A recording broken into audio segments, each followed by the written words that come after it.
بسم الله الرحمن الرحيم.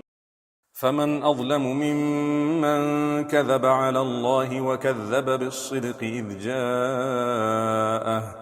أليس في جهنم مثوى للكافرين والذي جاء بالصدق وصدق به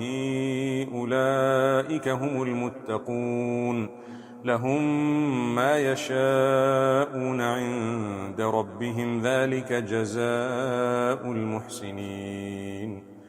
ليكفر الله عنهم أسوأ الذي عملوا ويجزيهم أجرهم بأحسن الذي كانوا يعملون أليس الله بكاف عبده ويخوفونك بالذين من دونه ومن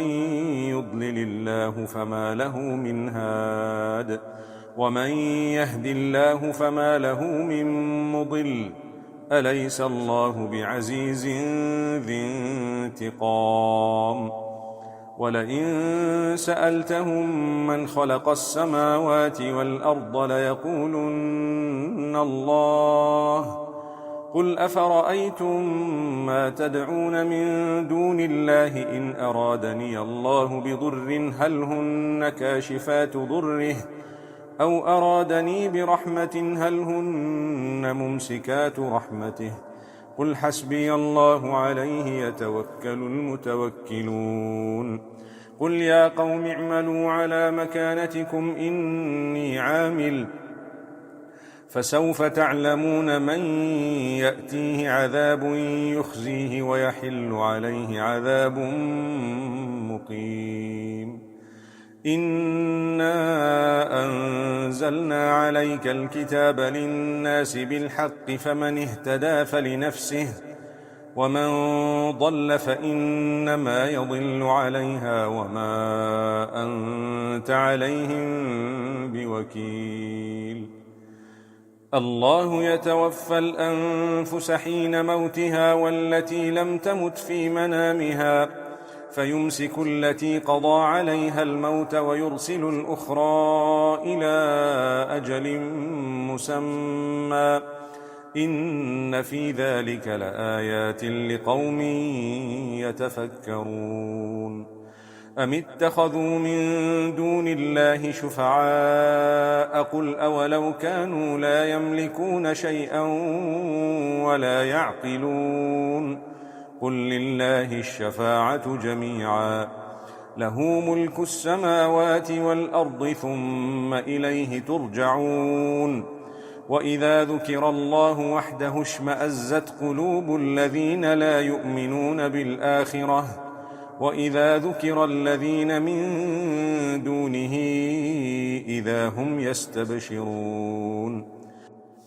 قل اللهم فاطر السماوات والأرض عالم الغيب والشهادة أنت تحكم بين عبادك فيما كانوا فيه يختلفون ولو أن للذين ظلموا ما في الأرض جميعا ومثله معه لافتدوا به من سوء العذاب يوم القيامة وبدا لهم من الله ما لم يكونوا يحتسبون وبدا لهم سيئات ما كسبوا وحاق بهم ما كانوا به يستهزئون فإذا مس الإنسان ضر دعانا ثم إذا خولناه نعمة منا قال إنما أوتيته على علم بل هي فتنة ولكن أكثرهم لا يعلمون قد قالها الذين من قبلهم فما أغنى عنهم ما كانوا يكسبون فأصابهم سيئات ما كسبوا والذين ظلموا من هؤلاء سيصيبهم سيئات ما كسبوا وما هم بمعجزين أولم يعلموا أن الله يبسط الرزق لمن يشاء ويقدر إن في ذلك لآيات لقوم يؤمنون قل يا عبادي الذين أسرفوا على أنفسهم لا تقنطوا من رحمة الله إن الله يغفر الذنوب جميعا إنه هو الغفور الرحيم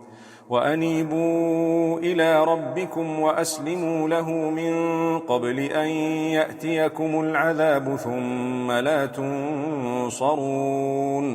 واتبعوا أحسن ما أنزل إليكم من ربكم من قبل أن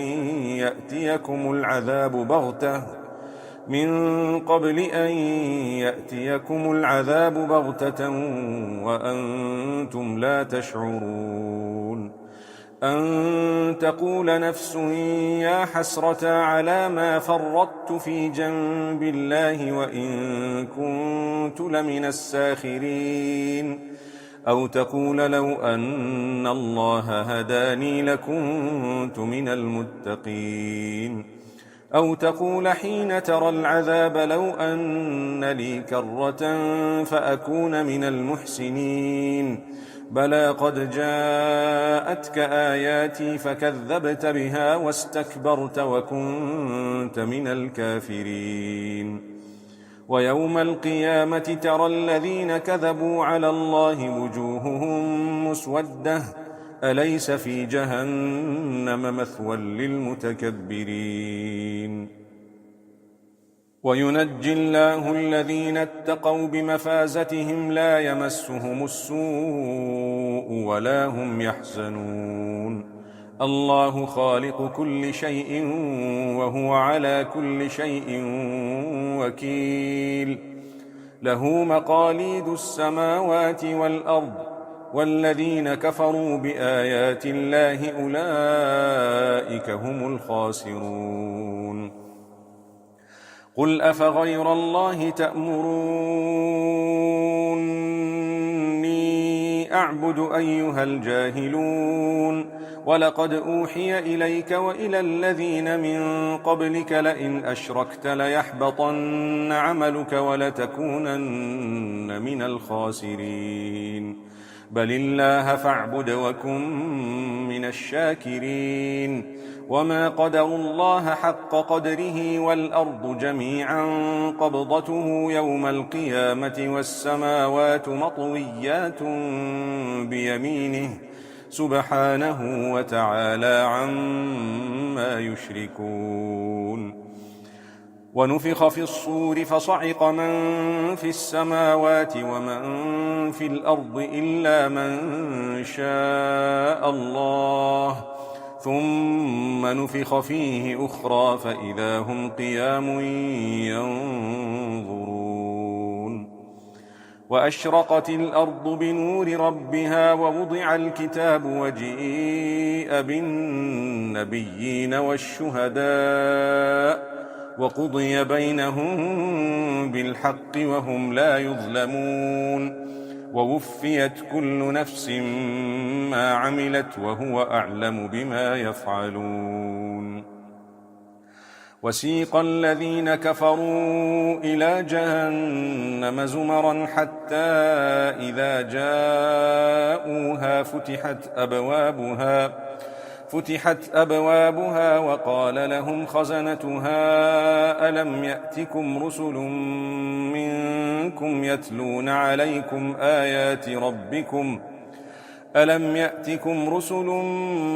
منكم يتلون عليكم آيات ربكم وينذرونكم لقاء يومكم هذا قالوا بلى ولكن حقت كلمة العذاب على الكافرين قيل ادخلوا أبواب جهنم خالدين فيها فبئس مثوى المتكبرين وسيق الذين اتقوا ربهم إلى الجنة زمرا حتى إذا جاءوها وفتحت أبوابها وقال لهم خزنتها سلام عليكم طبتم فادخلوها خالدين وقالوا الحمد لله الذي صدقنا وعده وأورثنا الأرض نتبوأ من الجنة حيث نشاء فنعم أجر العاملين. وترى الملائكة حافين من حول العرش يسبحون بحمد ربهم وقضي بينهم بالحق وقيل الحمد لله رب العالمين. بسم الله الرحمن الرحيم. حميم. تنزيل الكتاب من الله العزيز العليم. غافر الذنب وقابل التوب شديد العقاب ذي الطول لا إله إلا هو إليه المصير. ما يجادل في آيات الله إلا الذين كفروا فلا يغررك تقلبهم في البلاد. كذبت قبلهم قوم نوح والأحزاب من بعدهم وهمت كل أمة برسولهم ليأخذوه وجادلوا بالباطل ليدحضوا به الحق فأخذتهم فكيف كان عقاب. وكذلك حقت كلمة ربك على الذين كفروا أنهم أصحاب النار. الذين يحملون العرش ومن حوله يسبحون بحمد ربهم ويؤمنون به ويستغفرون للذين آمنوا ربنا وسعت كل شيء رحمة وعلما فاغفر للذين تابوا واتبعوا سبيلك وقهم عذاب الجحيم. ربنا وأدخلهم جنات عدن التي وعدتهم ومن صلح من آبائهم وأزواجهم وذرياتهم إنك أنت العزيز الحكيم. وقهم السيئات ومن تق السيئات يومئذ فقد رحمته وذلك هو الفوز العظيم. إن الذين كفروا ينادون لمقت الله أكبر من مقتكم أنفسكم إذ تدعون إلى الإيمان فتكفرون. قالوا ربنا أمتنا اثنتين وأحييتنا اثنتين فاعترفنا بذنوبنا فهل إلى خروج من سبيل. ذلكم بأنه إذا دعي الله وحده كفرتم وإن يشرك به تؤمنوا فالحكم لله العلي الكبير. هو الذي يريكم آياته وينزل لكم من السماء رزقا وما يتذكر إلا من ينيب. فادعوا الله مخلصين له الدين ولو كره الكافرون. رفيع الدرجات ذو العرش يلقي الروح من أمره على من يشاء من عباده لينذر يوم التلاق. يوم هم بارزون لا يخفى على الله منهم شيء. لمن الملك اليوم؟ لله الواحد القهار. اليوم تجزى كل نفس بما كسبت لا ظلم اليوم إن الله سريع الحساب. وأنذرهم يوم الآزفة إذ القلوب لدى الحناجر كاظمين ما للظالمين من حميم ولا شفيع يطاع يعلم خائنة الأعين وما تخفي الصدور والله يقضي بالحق والذين يدعون من دونه لا يقضون بشيء إن الله هو السميع البصير. أولم يسيروا في الأرض فينظروا كيف كان عاقبة الذين كانوا من قبلهم كانوا هم أشد منهم قوة وآثارا في الأرض فأخذهم الله بذنوبهم وما كان لهم من الله من واق. ذلك بأنهم كانت تأتيهم رسلهم بالبينات فكفروا فأخذهم الله إنه قوي شديد العقاب. ولقد أرسلنا موسى بآياتنا وسلطان مبين إلى فرعون وهامان وقارون فقالوا ساحر كذاب. فلما جاءهم بالحق من عندنا قالوا اقتلوا أبناء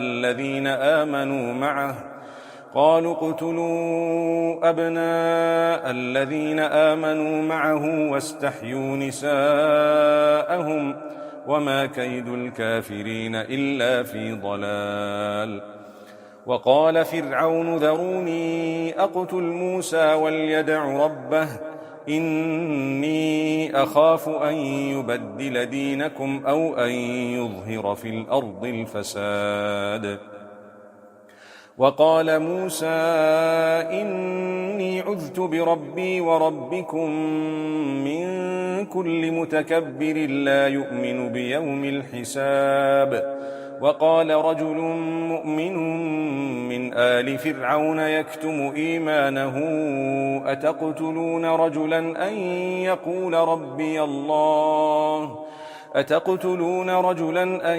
يقول ربي الله وقد جاءكم بالبينات من ربكم وإن يك كاذبا فعليه كذبه وإن يك صادقا يصبكم بعض الذي يعدكم إن الله لا يهدي من هو مسرف كذاب. يا قوم لكم الملك اليوم ظاهرين في الأرض فمن ينصرنا من بأس الله إن جاءنا. قال فرعون ما أريكم إلا ما أرى وما أهديكم إلا سبيل الرشاد. وقال الذي آمن يا قوم إني أخاف عليكم مثل يوم الأحزاب مثل دأب قوم نوح وعاد وثمود والذين من بعدهم وما الله يريد ظلما للعباد. ويا قوم إني أخاف عليكم يوم التناد يوم تولون مدبرين ما لكم من الله من عاصم ومن يضلل الله فما له من هاد. ولقد جاءكم يوسف من قبل بالبينات فما زلتم في شك مما جاءكم به حتى إذا هلك قلتم لن يبعث الله من بعده رسولا كذلك يضل الله من هو مسرف مرتاب. الذين يجادلون في آيات الله بغير سلطان أتاهم كبر مقتا عند الله وعند الذين آمنوا كذلك يطبع الله على كل قلب متكبر جبار. وقال فرعون يا هامان ابن لي صرحا لعلي أبلغ أسباب السماوات فأطلع إلى إله موسى وإني لأظنه كاذبا.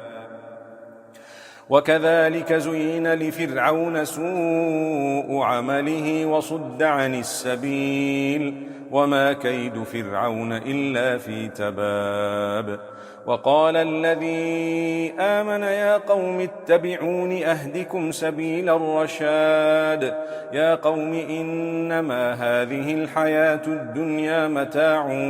وإن الآخرة هي دار القرار. من عمل سيئة فلا يجزى إلا مثلها ومن عمل صالحا من ذكر أو أنثى وهو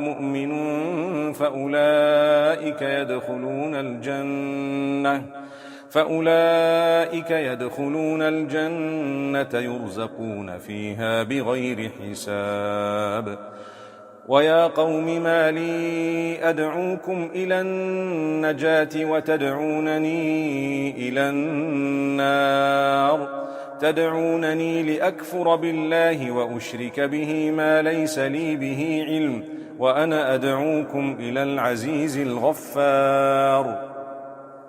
لا جرم أن ما تدعونني إليه ليس له دعوة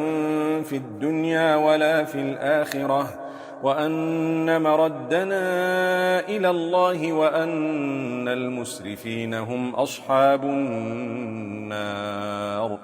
فستذكرون ما أقول لكم وأفوض أمري إلى الله، إن الله بصير بالعباد. فوقاه الله سيئات ما مكروا، وحاق بآل فرعون سوء العذاب. النار يعرضون عليها غدوا وعشيا، ويوم تقوم الساعة أدخلوا آل فرعون أشد العذاب. وإذ يتحاجون في النار فيقول الضعفاء للذين استكبروا إنا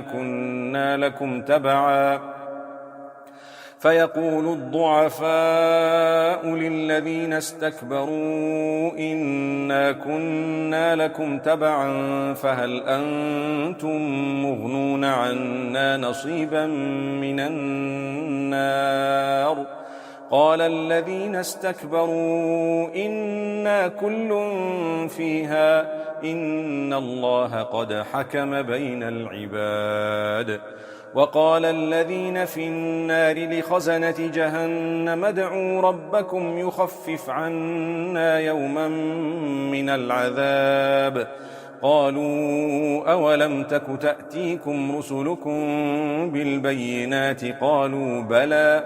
قالوا فادعوا وما دعاء الكافرين إلا في ضلال. إنا لننصر رسلنا والذين آمنوا في الحياة الدنيا ويوم يقوم الأشهاد، يوم لا ينفع الظالمين معذرتهم ولهم اللعنة ولهم سوء الدار. ولقد آتينا موسى الهدى وأورثنا بني إسرائيل الكتاب، هدى وذكرى لأولي الألباب. فاصبر إن وعد الله حق واستغفر لذنبك وسبح بحمد ربك بالعشي والإبكار. إن الذين يجادلون في آيات الله بغير سلطان أتاهم إن في صدورهم إلا كبر ما هم ببالغيه، فاستعذ بالله إنه هو السميع البصير. لخلق السماوات والأرض أكبر من خلق الناس ولكن أكثر الناس لا يعلمون. وما يستوي الأعمى والبصير والذين آمنوا وعملوا الصالحات ولا المسيء قليلا ما تتذكرون. إن الساعة لآتية لا ريب فيها ولكن أكثر الناس لا يؤمنون. وقال ربكم ادعوني أستجب لكم إن الذين يستكبرون عن عبادتي سيدخلون جهنم داخرين. الله الذي جعل لكم الليل لتسكنوا فيه والنهار مبصرا إن الله لذو فضل على الناس ولكن أكثر الناس لا يشكرون. ذلكم الله ربكم خالق كل شيء لا إله إلا هو فأنى أَنَّى تُؤْفَكُونَ كَذَلِكَ يُؤْفَكُ الَّذِينَ كَانُوا بِآيَاتِ اللَّهِ يَجْحَدُونَ الله الذي جعل لكم الأرض قرارا والسماء بناء وصوركم فأحسن صوركم ورزقكم من الطيبات ذلكم الله ربكم فتبارك الله رب العالمين هو الحي لا إله إلا هو فادعوه مخلصين له الدين الحمد لله رب العالمين قل إني نهيت أن أعبد الذين تدعون من دون الله لما جاءني البينات من ربي وأمرت أن أسلم لرب العالمين هو الذي خلقكم من تراب ثم من نطفة ثم من علقة ثم يخرجكم طفلا ثم لتبلغوا أشدكم ثم لتكونوا شيوخا ومنكم من يتوفى من قبل ولتبلغوا أجلا مسمى ولعلكم تعقلون هو الذي يحيي ويميت فإذا قضى أمرا فإنما يقول له كن فيكون ألم تر إلى الذين يجادلون في آيات الله أنى يصرفون الذين كذبوا بالكتاب وبما أرسلنا به رسلنا فسوف يعلمون إذ الأغلال في أعناقهم والسلاسل يسحبون في الحميم ثم في النار يسجرون ثم قيل لهم أين ما كنتم تشركون من دون الله قالوا ضلوا عنا بل لم نكن ندعو من قبل شيئا كذلك يضل الله الكافرين ذلكم بما كنتم تفرحون في الأرض بغير الحق وبما كنتم تمرحون ادخلوا أبواب جهنم خالدين فيها فبئس مثوى المتكبرين فاصبر إن وعد الله حق فإما نرينك بعض الذي نعدهم أو نتوفينك فإلينا يرجعون ولقد أرسلنا رسلا من قبلك منهم من قصصنا عليك ومنهم من لم نقصص عليك وما كان لرسول أن يأتي بآية إلا بإذن الله فإذا جاء أمر الله قضي بالحق وخسر هنالك المبطلون الله الذي جعل لكم الأنعام لتركبوا منها ومنها تأكلون ولكم فيها منافع ولتبلغوا عليها حاجة في صدوركم وعليها وعلى الفلك تحملون ويريكم آياته فأي آيات الله تنكرون أفلم يسيروا في الأرض فينظروا كيف كان عاقبة الذين من قبلهم كانوا أكثر منهم وأشد قوة وآثارا في الأرض فما أغنى عنهم ما كانوا يكسبون فلما جاءتهم رسلهم بالبينات فرحوا بما عندهم من العلم وحاق بهم ما كانوا به يستهزئون فلما رأوا بأسنا قالوا آمنا بالله وحده وكفرنا بما كنا به مشركين فلم يك ينفعهم إيمانهم لما رأوا بأسنا سنة الله التي قد خلت في عباده وخسر هنالك الكافرون بسم الله الرحمن الرحيم حميم تنزيل من الرحمن الرحيم كتاب فصلت آياته قرآنا عربيا لقوم يعلمون بشيرا ونذيرا فأعرض أكثرهم فهم لا يسمعون وقالوا قلوبنا في أكنة مما تدعونا إليه وفي آذاننا وقر ومن بيننا وبينك حجاب فاعمل إننا عاملون قل إنما أنا بشر مثلكم يوحى إلي أنما إلهكم إله واحد فاستقيموا إليه واستغفروه وويل للمشركين الذين لا يؤتون الزكاة وهم بالآخرة هم كافرون إن الذين آمنوا وعملوا الصالحات لهم أجر غير ممنون قل أئنكم لتكفرون بالذي خلق الأرض في يومين وتجعلون له أندادا ذلك رب العالمين وجعل فيها رواسي من فوقها وبارك فيها وقدر فيها أقواتها في 4 أيام سواء للسائلين ثم استوى إلى السماء وهي دخان فقال لها وللأرض ائتيا طوعا أو كرها قالتا أتينا طائعين فقضاهن 7 سماوات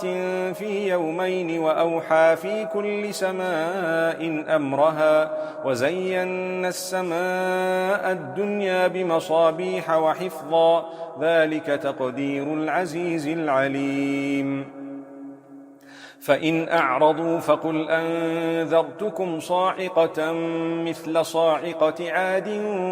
وثمود إذ جاءتهم الرسل من بين أيديهم ومن خلفهم ألا تعبدوا إلا الله قالوا لو شاء ربنا لأنزل ملائكة فإنا بما أرسلتم به كافرون فأما عاد فاستكبروا في الأرض بغير الحق وقالوا من أشد منا قوة أولم يروا أن الله الذي خلقهم هو أشد منهم قوة وكانوا بآياتنا يجحدون فأرسلنا عليهم ريحا صرصرا في أيام نحسات لنذيقهم عذاب الخزي في الحياة الدنيا ولعذاب الآخرة أخزى وهم لا ينصرون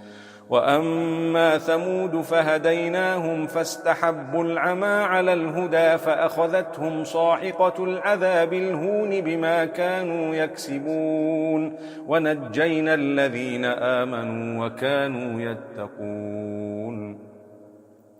ويوم يحشر أعداء الله إلى النار فهم يوزعون حتى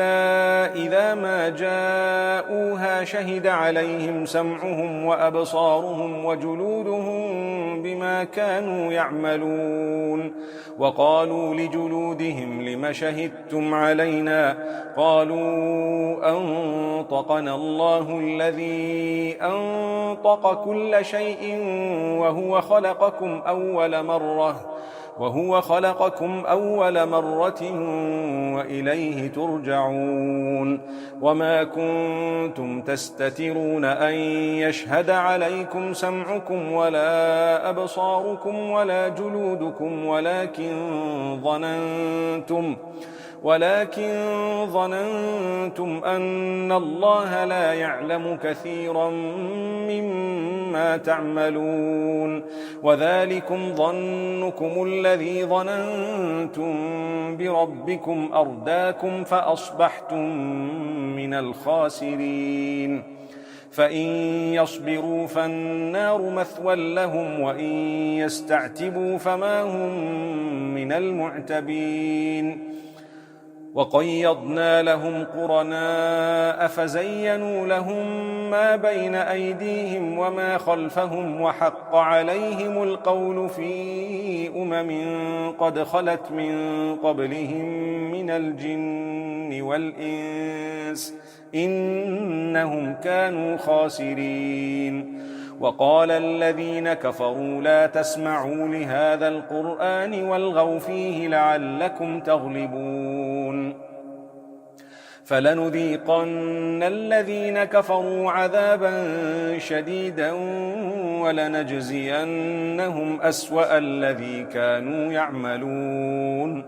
ذلك جزاء أعداء الله النار لهم فيها دار الخلد جزاء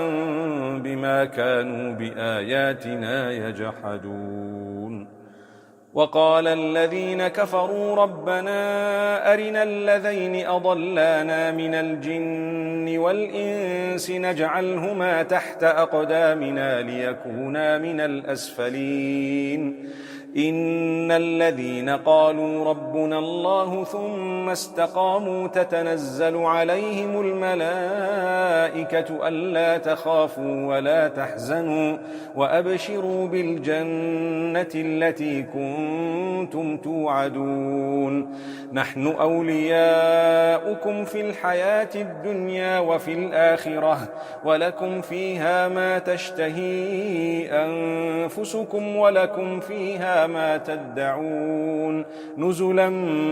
من غفور رحيم ومن أحسن قولا ممن دعا إلى الله وعمل صالحا وقال إنني من المسلمين ولا تستوي الحسنة ولا السيئة ادفع بالتي هي أحسن فإذا الذي بينك وبينه عداوة كأنه ولي حميم وما يلقاها إلا الذين صبروا وما يلقاها إلا ذو حظ عظيم وإما ينزغنك من الشيطان نزغ فاستعذ بالله إنه هو السميع العليم ومن آياته الليل والنهار والشمس والقمر لا تسجدوا للشمس ولا للقمر واسجدوا لله الذي خلقهن إن كنتم إياه تعبدون فإن استكبروا فالذين عند ربك يسبحون له بالليل والنهار وهم لا يسأمون ومن آياته أنك ترى الأرض خاشعة فإذا أنزلنا عليها الماء اهتزت وربت إن الذي أحياها لمحيي الموتى إنه على كل شيء قدير إن الذين يلحدون في آياتنا لا يخفون علينا أفمن يلقى في النار خير أم من يأتي آمنا يوم القيامة اعملوا ما شئتم إنه بما تعملون بصير إن الذين كفروا بالذكر لما جاءهم وإنه لكتاب عزيز لا يأتيه الباطل من بين يديه ولا من خلفه تنزيل من حكيم حميد ما يقال لك إلا ما قد قيل للرسل من قبلك إن ربك لذو مغفرة وذو عقاب أليم ولو جعلناه قرآنا أعجميا لقالوا لولا فصلت آياته أعجمي وعربي قل هو للذين آمنوا هدى وشفاء والذين لا يؤمنون في آذانهم وقر وهو عليهم عمى أولئك ينادون من مكان بعيد ولقد آتينا موسى الكتاب فاختلف فيه ولولا كلمة سبقت من ربك لقضي بينهم وإنهم لفي شك منه مريب من عمل صالحا فلنفسه ومن أساء فعليها وما ربك بظلام للعبيد